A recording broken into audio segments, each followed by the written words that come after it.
Well, good day. This is Iron Horse here again, and I just thought I'd make a bit of a rant, actually, for want of a better thing to do. 24-hour clock.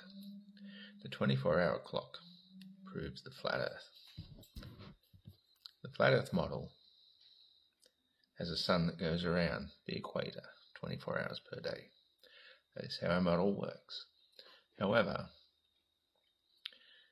I'm in a little bit of a disagreement with a certain person, and while I usually hesitate to mention names, sometimes when a person has put their name out there and they're a huge ego, as we all know Nathan Thompson is, you mention their name. And I ordinarily do not like to just talk about people, mention names, name drop, or any of those sort of things. However, in the last few days, I've had a few encounters with Nathan, and credit where he's due. I think he's a great guy. He's very passionate about what he does. And, some of his actions have been questionable about whether or not you would actually go out and use a loudspeaker over a schoolyard of children or anything like that sort of thing, or even going out handing out pamphlets. That's when it sort of becomes a religiously fundamental belief. And that's the problem. If you replace one belief with another, you generally become just as religiously fundamental about it as any other. And Flat Earth shouldn't have to be about that. To me, it's all about asking the questions, questioning the beliefs, and trying to get a better understanding of where we're at and how the model works. So if you believe that the sun is speeding up and going faster to make a bigger circuit around the Tropic of Capricorn, that's fine. You can make that belief. I understand how that works for you because you like to use global logic to think that mathematics is reality. We all had those arguments with Red's rhetoric back in the day. Maths is reality. No, maths is not reality. Maths is just an explanation for our observations.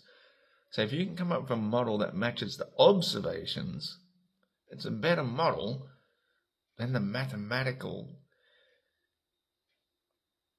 concepts of things. And when you do understand perspective, which obviously you've had to come to that understanding at one point in time to understand how the sun appears to set.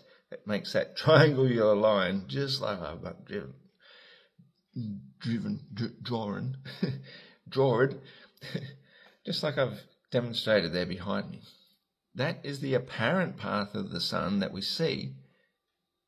That is the actual path of the sun to each and every observer. So when you put 2 and 2 and 3 and 4 and 5 and 6 and 7 and 8 together, you eventually can come up with a working model that actually matches the observations on our stationary planar Earth. So, for example, we all understand the basics. Water level is how we get to understanding the Earth is flat. Land is the dry mass higher than water level. That's where we start. Then we understand we're not moving, we're not hurtling through space.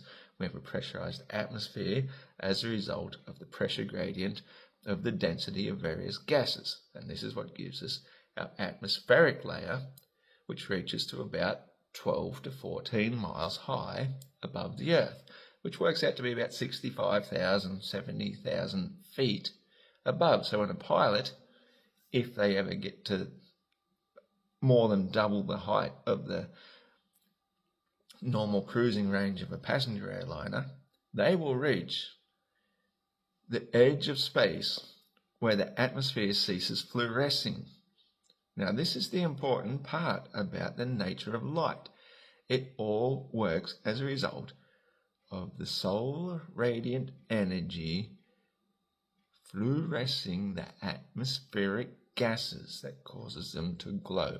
Sonoluminescence is one word for it, but that's not just what it is. It's just luminescence as well. It's not necessarily sound. There's all sorts of vibrations and frequency causing the atmospheric gases to glow, which create the blue sky, daylight. that's just the basic nature of how the sun going around our equator creates daylight over half of the Earth at a time and moves around in the 24-hour time zones around the equator that gives us our basic model. Now, because I believe we have a firmament approximately 70 miles high, a solid, not glass, but close, ice firmament, that is where the radiant energy, the power from above, which you may as well call God for all I care, the God energy strikes the firmament and creates this big burst of hydrogen explosion, but it's completely shielded by helium.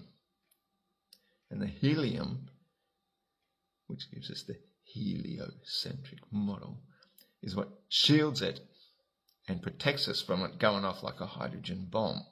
That is why when we tried to nuke the firmament, it did not go off. The helium is the saviour of the world, when you look at it like that.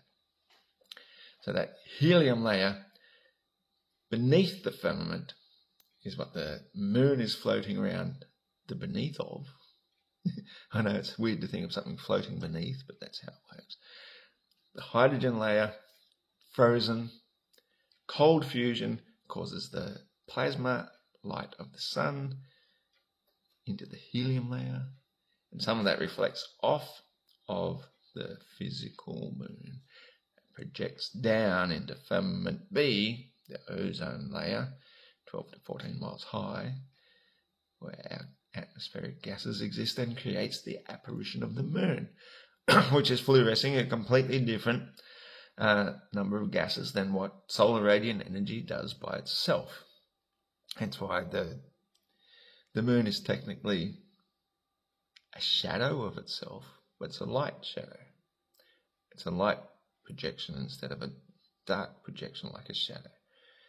I know that sounds a bit weird, but I never even thought about it that way myself before, but that's just how I just came up with it. So hang on a sec. So basically, when we're looking up at the sun, we're looking up at our personal observation of something which is 6,000 miles high. Whether it be 6,000, 3,000, 4,000, whatever thousand miles high, above the firmament, which is just 70 miles high. It is nothing.